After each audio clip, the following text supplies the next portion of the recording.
إن الحمد لله نحمده ونستعينه ونستغفره ونعوذ بالله من شرور أنفسنا ومن سيئات أعمالنا من يهده الله فلا مضل له ومن يضلل فلا هادي له وأشهد أن لا إله إلا الله وحده لا شريك له وأشهد أن محمدا عبده ورسوله أرسله الله هاديا ومبشرا ونذيرا صلى الله عليه وعلى آله وصحبه وسلم تسليما كثيرا يا أيها الذين آمنوا اتقوا الله حق تقاته ولا تموتن إلا وأنتم مسلمون أما بعد فيا أيها المسلمون إن للمسلم الصادق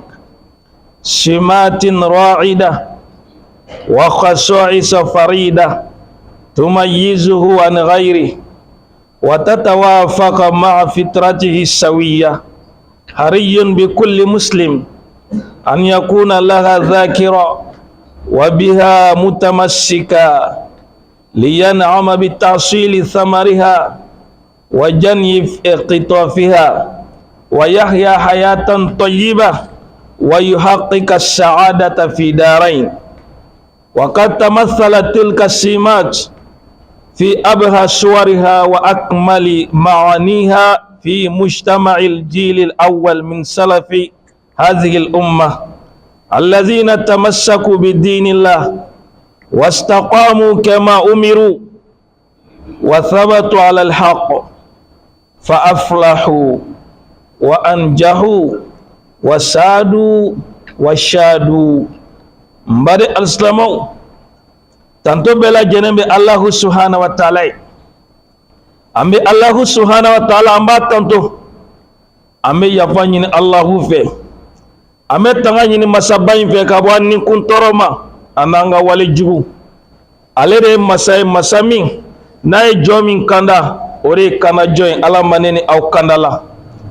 nganae mamin to filika kamamin to filisra ka ikaro kana bugate sroti la mogola ala kanini au kishi ka antanga kabo filini asbabu bela jenema ne badew ambe shira ka dengene ka vo mashide te bato tien ka fona kra o ala bayin kelempe akelen do flananti ala wa me shira ka bo muhammadu ala ka join aka chidendo masata ala ay ala kira bayinchi ka kira ke ikaro ka fo aya ala kira alayhi salatu wassalam ala ya chi ka ke maula wele lisrai kada kana siragma anika maula nisondia no nyuman kelaw ye ni sarala heremay o sara ni alabo kun folo were di ama depi jengone a depi amma sellahara ana bilibile ba no arjana kono doni ala ko no haneni aw bela jeni ani kam maula salamun ye resago kelaw ye chienin kelaw o kabo toro ma toro mi ni o keleme ko lu nyesri no toro do were be damino lu ka depi jen kono ya e may mo ko jengono ya ko men sela ko beke depi jen kono ya Allah subhanahu wa ta'ala ite sanima gelya damine jiyan kono ya o kama bela jene koromante jiyan ko kurate jiyan kono jiyan be bolni korolewne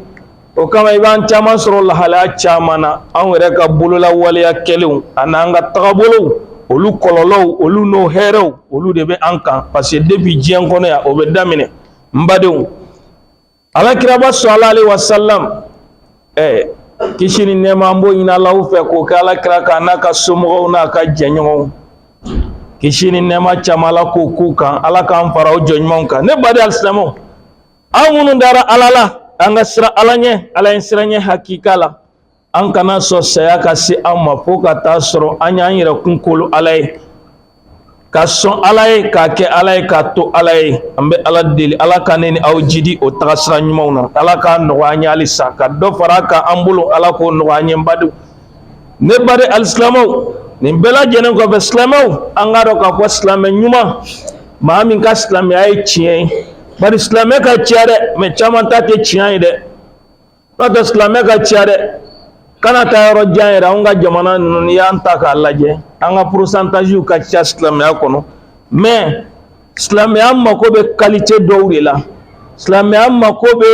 mankutu dɔw de la silamɛya mako bɛ bimana hakilina dɔw de la tagabolow de b'a la tɔgɔ gansan tɛ n'o tɛ ni tɔgɔ don o maa ka ca dɛ nka silamɛ ɲuman min ka silamɛya ye tiɲɛ ye tiɲɛtigi don a ka silamɛya wele la n badenw taamasiyɛnw de b'olu la taamasiyɛn minnu ye taamasiyɛn ɲumanw ye taamasiyɛn minnu n'u sabatilen don a bɛ kɛ sababu ye k'olu yɛrɛ ni maa wɛrɛw différencier ka bɔ ɲɔgɔn na minnu tɛ silamɛ o kama mɔgɔw kuma dɔ bɛ kɛ aw bolo yan n bɛ to k'a fɔ tuma bɛɛ ko nkalon don ko mɔgɔ tɛ silamɛ dɔn o ye nkalon in dɛ silamɛ ni silamɛ yɛrɛ yira don a kan ka dɔn ko nin ye silamɛ e tɛ se k'o bɔ yen ko ala yɛrɛ de ko ten simahum fi wujuhihim min athari sujud olu ka taamasiyɛnw yɛrɛ b'u ka yecogow la ala yɛrɛ y'u ka yecogow kɛ u ka taamasiyɛnw b'u la n badenw k'a fɔ ko silamɛ ko maa tɛ silamɛ dɔn o ye nkalon in dɛ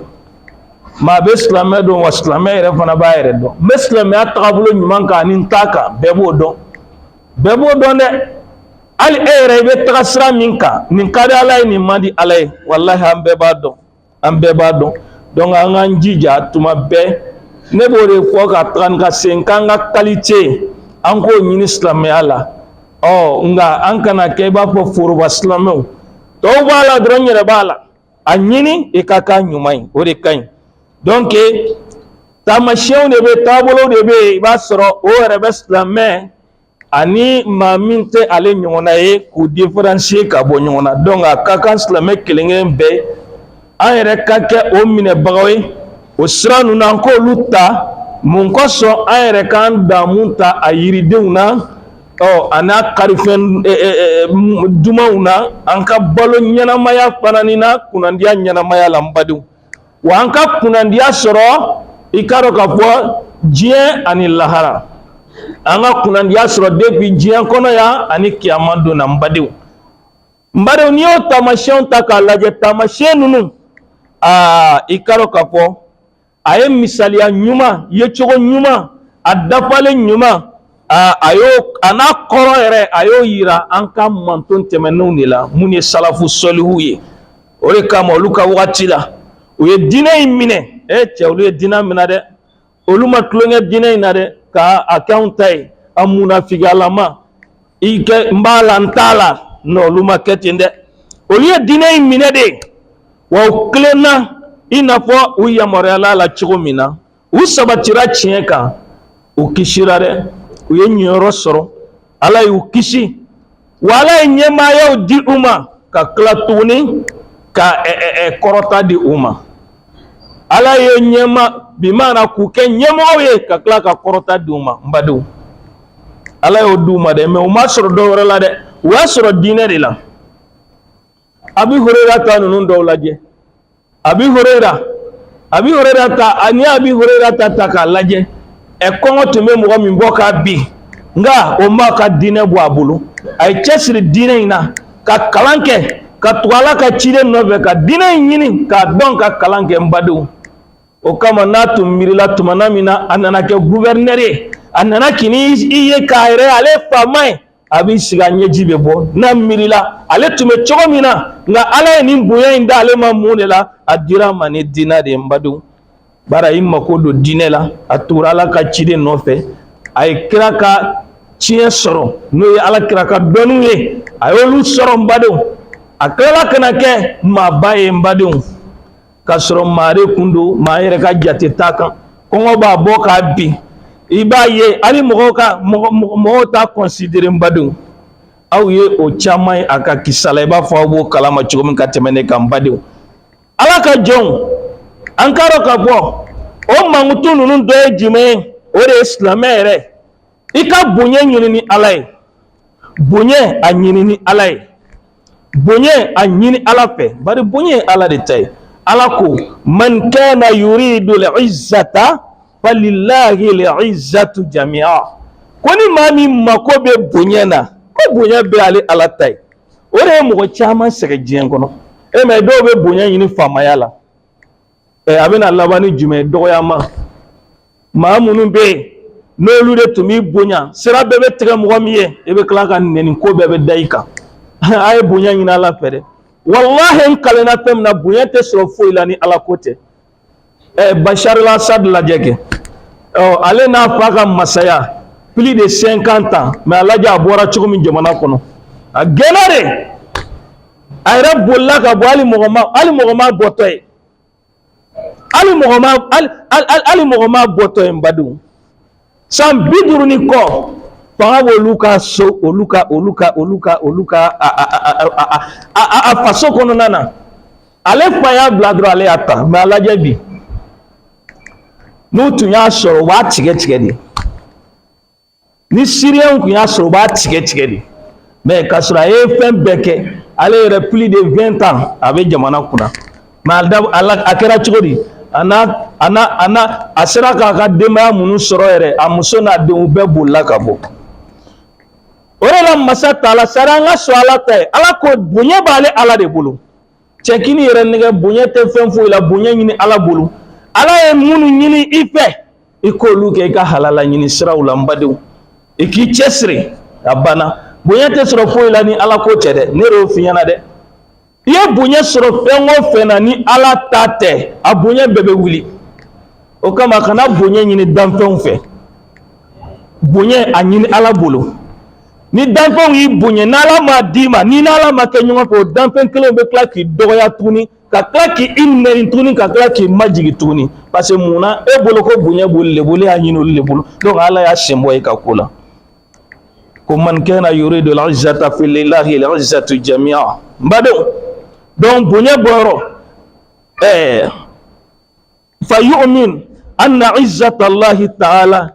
hiya masdaru izzatihi wa quwwatihi wa nusratihi mumini bimana silamɛ ka dɔn k'a fɔ Ala ka bonya o de ye ka bonya bɔyɔrɔ o de ye ka fanga bɔyɔrɔ o de ye ka dɛmɛ bɔyɔrɔ o de Ala subhanahu wa ta'ala ko walillahi al-izzatu wa lirasulihi wa lilmu'minin ko i ka dɔn k'a fɔ bonya ye Ala ta ye bonya ye Ala ka ciden ta ye bonya ye mumininw ta ye donc i ka sɔn min k'a fɔ ko bonya a bɛ Ala de bolo wa i ka sɔn min k'a fɔ Ala ka bonya a bɛ sɔrɔ Ala ka kanda de la ni nin diinɛ sanuma in ye n badenw donc i ka kɔrɔta ani i ka c'est-à-dire i ka makama Ala y'a don fɛn min na o ye diinɛ in de ye n badenw o kama Umar bin al-Khattab al-Faruq a kanta a ka kuma dɔ la don dɔ la a ko innakum kuntum adalla an-nas wa aqalla an-nas wa ahqara an-nas fa'azzakum Allahu bil Islam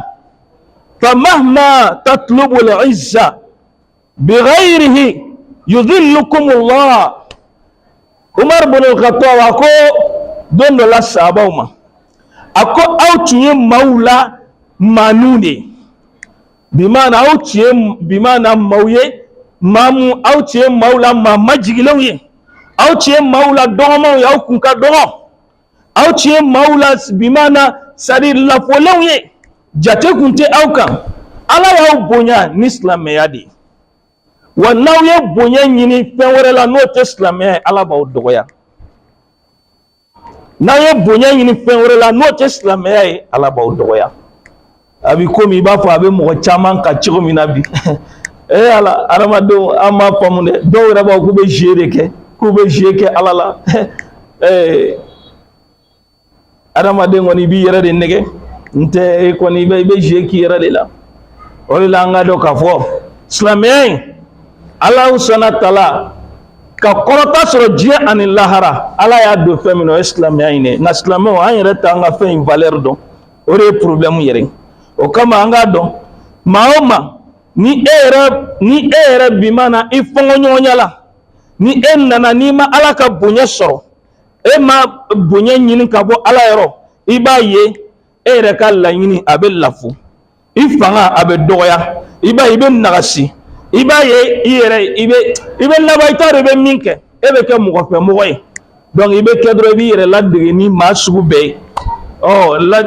ɲɛnabɔli t'a la bilen i n'a fɔ i bɛ silamɛw sɔrɔ bi i yɛrɛ t'a dɔn kuma dɔ k'u bɛ fankelen min yɛrɛ fɛ i bɛ mɔgɔ dɔ sɔrɔ yɛrɛ i t'a dɔn a bɛ min na a b'a fɔ ko ale ye silamɛ mais ni fɛn bɛɛ wuli ale b'a bɛɛ la non ayi ni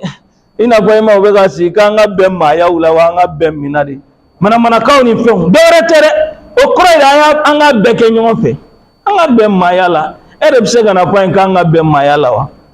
antena wuli ka sey ma kan bi toro parce quitter islam adina non islam ya e changer si dine de ko don dine de do hina dine de do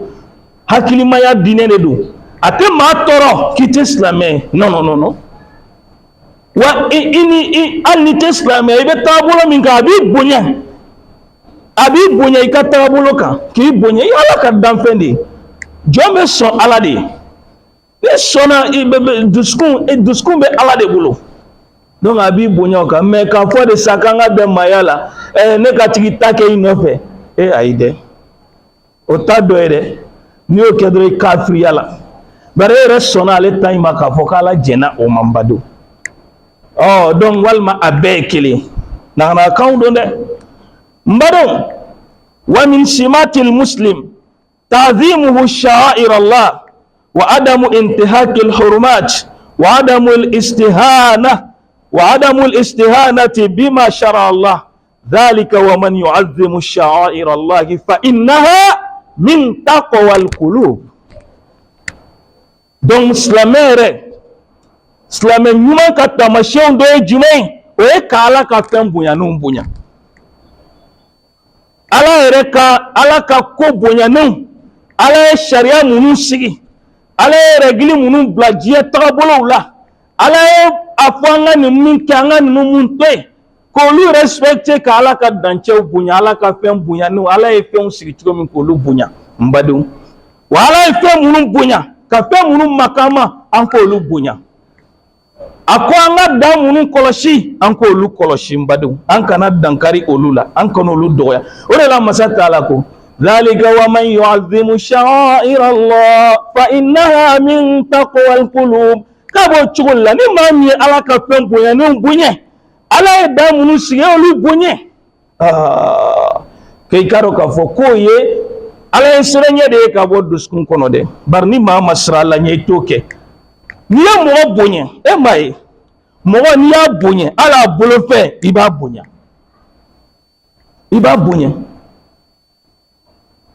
sari pese na ma don bunye ni bolo dro ale ere bon fe iba bunye na ere bo misali ere dota ni ere ka ala ankramo kun ka dan chugome udun wallahi utun ka dan yo chugula udun ka dan yo chugula na denu ni iba ko sari den pese ma min bunya abona walma bulu fe wore be jaye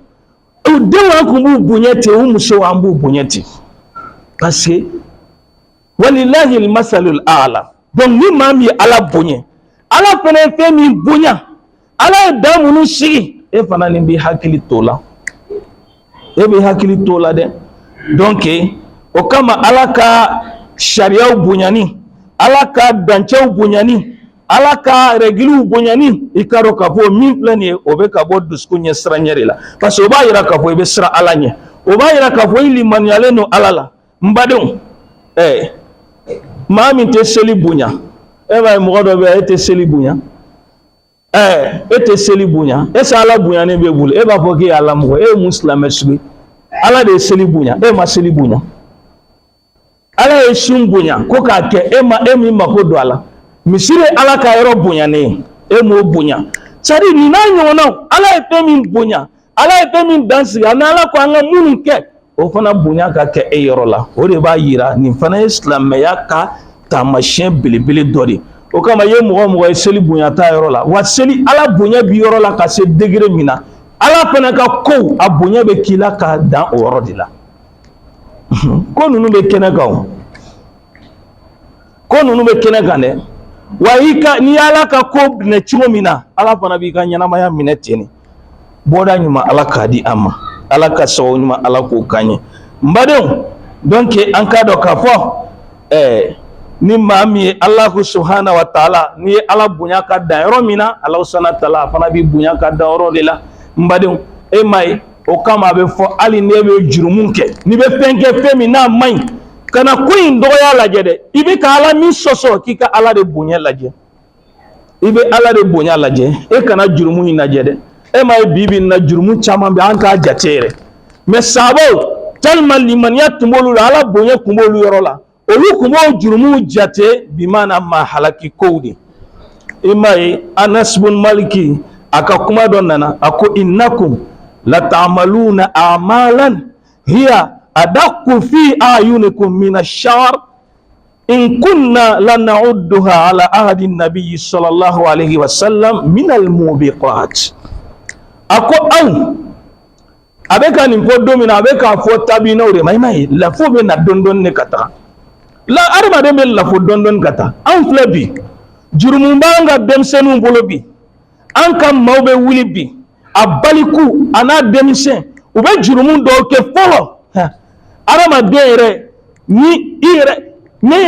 ebe abilikuna no era jurumu sugu ni ne o kedo abi ko min ne ka arama de aduna bogola me bi olubo ke alutaro ku yekoke alutaro ku yekoke alute mili akololola donc abe tin arama de abi lafu tini e kana tawro janke folo muso deni abe ali maloya ali na eche groupe sile muso deni iba sura abe maloya katemo unyekoro muso korobale mete muso mseni mete aka aketo iba sura na do bete me fuwe ke bo ku seme freke malaje bike iba sura anga demso were bu buluda chew kana bi katemo alu taro ko kela ubolo dale me nyon kana kata e kolsula ube sigi pangelon ka pasi maloya bana maloya samana ka bo ula folo ali chewere ka teme chewere late etumbe amano me alaje bike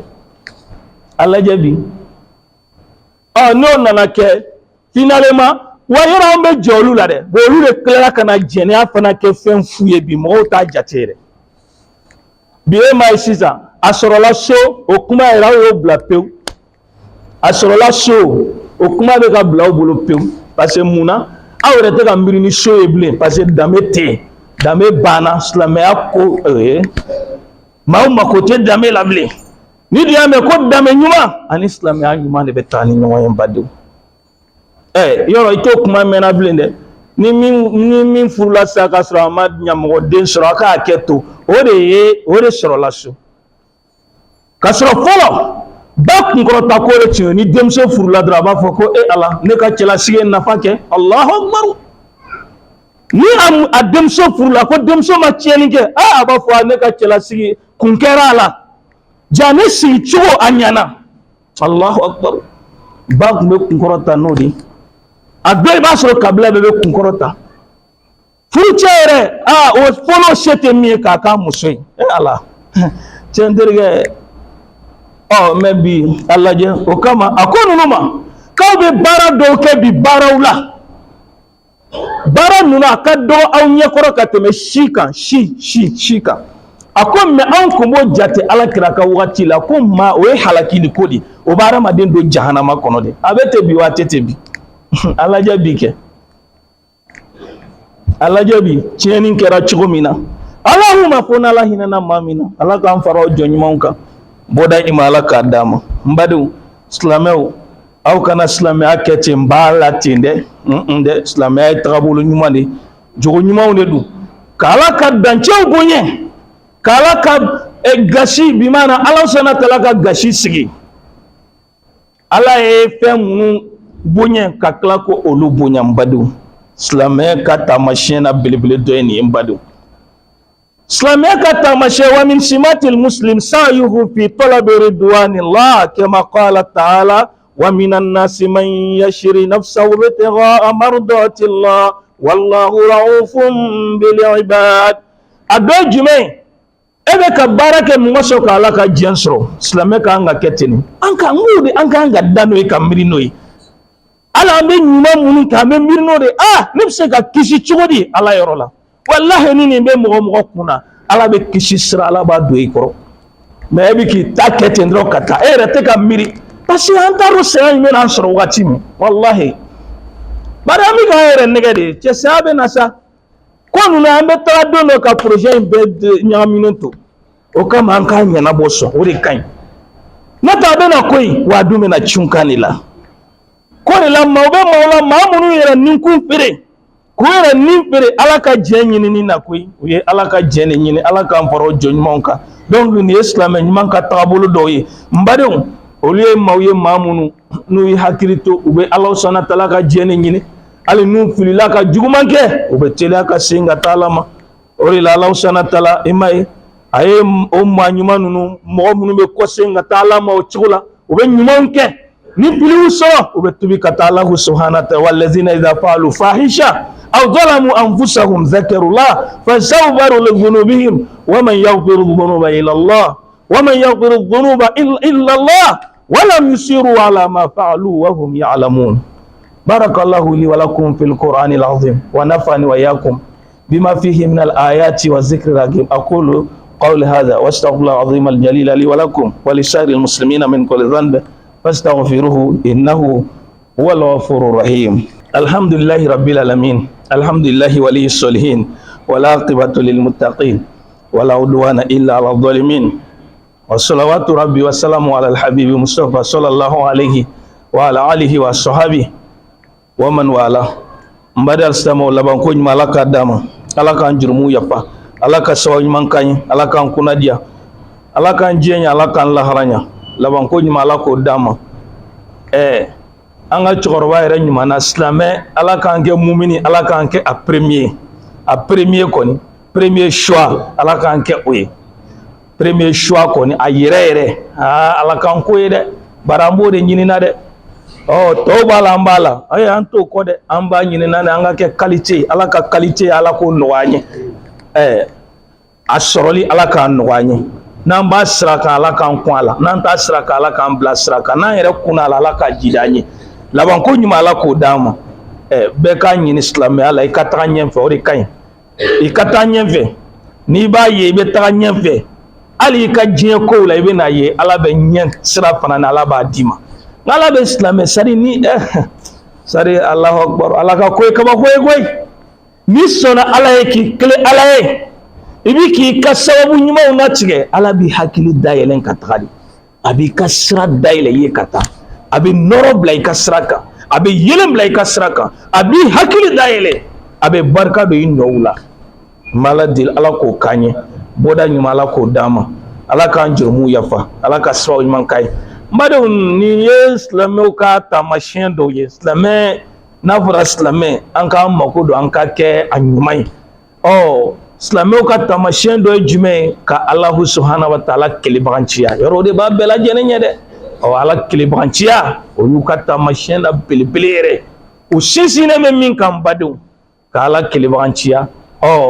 kala usana talake kelenye tauhidullah kala ke kelenye batula kala ke kelenye tiyaula kala ke kelenye aka mangtula ani aka tosan mauna ambe allah subhanahu wa ta'ala dili ala kilibanchiya ala ko nwanye laban ko nyuma ala ko dama ambe ala dil ala kan jurmu yafa ala ka sababu nyuman kene na uye ala ka kunadia ala ka njenya ala ka nke islam nyumai ala makobe islam mina ala ka nke islam nyumai ambe ala deli sayaba on soro do mina ala ko ken mi sadde ambe allah subhanahu wa ta'ala dil ala ka an sabati ala ka an sabati ala ka an sabati ka an sabati tabolo kan ala be jena nyemi ambe ala deli ambe min ka bi ala ere ba nguno na mbange do katmayere ka no kadi alai kan sabataka kan fataka aba ambe minka no mandi alai kana siasa makantoka ala amba nyini fala boda nyimai ka dama ala duskun lafiya min banka ali sai ka do faraka ala sal kan duskun ka lafiya ala gariye san malaika dama ala laban ko malaika dama ala shini kene barkama alai ko kalfana ala hinanga tabawla ala hinanga tabawla amma sashu am balimau am furunyo am dew ala muni an ko ni wati la kere kan dal alaika hinula e ka Allah rasul sumawiye o ka kaburi ka ferawiye ala an ka bana wato e ka kena nyumanduma alaika kena duma e kena be ala de bolo innaka antallah ya shafi de kena masai kena be ala sana tala de bulala am ba nyini fe fashfi mardona ya rabbal alamin ala an ka bana wato e ka kena duma ala an ka bana wato e ka kena duma Allahumma ya shafi ayuba shfina bishifaika shifa'un la yughadiru saqaman wala alama bi rahmatika ya arhamar rahimin amba Allah subhanahu wa ta'ala deli masami ayuba furake ikananga banabato ikakena nyima ala iko di ama ala boda nyima iko dama ala ikan jurumu yapa ala sababu nyima ala iko latiranye ala ikan jienya ikan laharanya ala jamana ika kolosuma ala anga jamana ika basigani islam jamana belajene gelabe jamana o jamana kono islam jamana wala ambe allah subhanahu wa ta'ala dile ala ka gela wili islam be yoro ambala dile ala ka here kuye islam be yoro ala ka here kuye Slemo be je dugukolo fan bela jenen ka ambala delu be yoro ala ka tanga dauka o be yoro ala ka tanga dauka o be yoro ka dino ala ka latanga o ka bolofo ala ka latanga ala ka bela jenen klodo nyon kibara dumona boda nyuma ala ko dama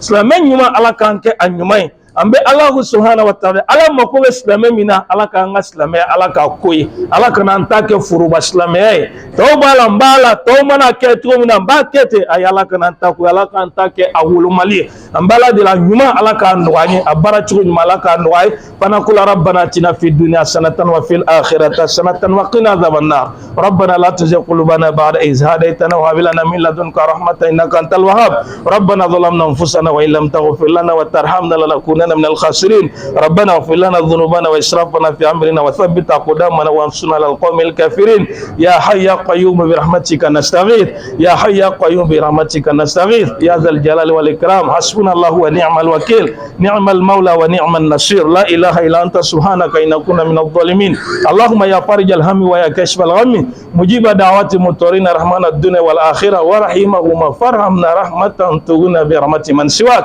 اللهم فارحم المامومين ونفس كرب المكروبين واقض الدين عن المدينين واشف مرضانا ومرضى المسلمين واغفر موتانا وموتى المسلمين برحمتك يا ارحم الراحمين اللهم انا نسالك من الخير كل عاجله واجله ما علمنا منه وما لم نعلم ونعوذ بك من الشر كله عاجله واجله ما علمنا منه وما لم نعلم اللهم انا نسالك الفردوس الاعلى وما قرب اليها من قول او عمل ونعوذ بك من النار وما قرب اليها من قول او عمل برحمتك يا ارحم الراحمين اللهم صل وسلم وبارك على سيدنا وحبيبنا محمد بن عبد الله صاحب الوجه الانهار والجبين الازهر وارض اللهم عن خلفاء اربعه ابي بكر وعمر وعثمان وعلي وعن جميع الصحابه الاخيار والتابعين لهم باحسان الى يوم الدين وعنا معهم بمنك وجودك وكرمك يا اكرم الاكرمين سبحان ربنا رب العزه عما يصفون والسلام على المرسلين والحمد لله رب العالمين.